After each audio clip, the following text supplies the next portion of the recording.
സമാധാനത്തിൻ്റെയും സന്തോഷത്തിൻ്റെയും വരവറിയിച്ച് ക്രൈസ്തവരുടെ സുപ്രധാന ആഘോഷമായ ക്രിസ്തുമസിന് ഒരുക്കമായുള്ള 25 നോമ്പിൻ്റെ 10ാം ദിവസമാണ് ഇന്ന് ആന്തരിക നൈർമല്യമാകുന്ന പിള്ളക്കച്ച എങ്ങനെ ഒരുക്കാമെന്ന് ചിന്തിക്കാം.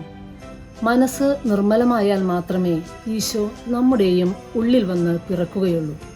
മനസ്സ് നിർമ്മലമാകണമെങ്കിൽ നാം പലതും ത്യജിക്കേണ്ടതായി വരും. അതിന് സ്നേഹമുള്ള ഒരു മനസ്സുണ്ടാകണം. അങ്ങനെ സ്നേഹവും ത്യാഗവും സന്തോഷവും പ്രായശ്ചിത്തവും പ്രാർത്ഥനയും കൊണ്ട് നമ്മുടെ ഹൃദയവും ശരീരവും ഒരുക്കാം, പൊന്നുണ്ണീശോയെ ഹൃദയത്തിൽ സ്വീകരിക്കാൻ. ഈ ഒരുക്കം തുടർന്നുള്ള ജീവിതത്തിന് കൂടുതൽ അർത്ഥവും വ്യാപ്തിയും ഊർജവും പകരട്ടെ. പ്രകാശം പരത്തുന്ന മനോഹരങ്ങളായ നക്ഷത്രങ്ങളെ പോലെ നമ്മുടെയൊക്കെ ജീവിതവും നന്മയുടെ പ്രകാശം പരത്തട്ടെ.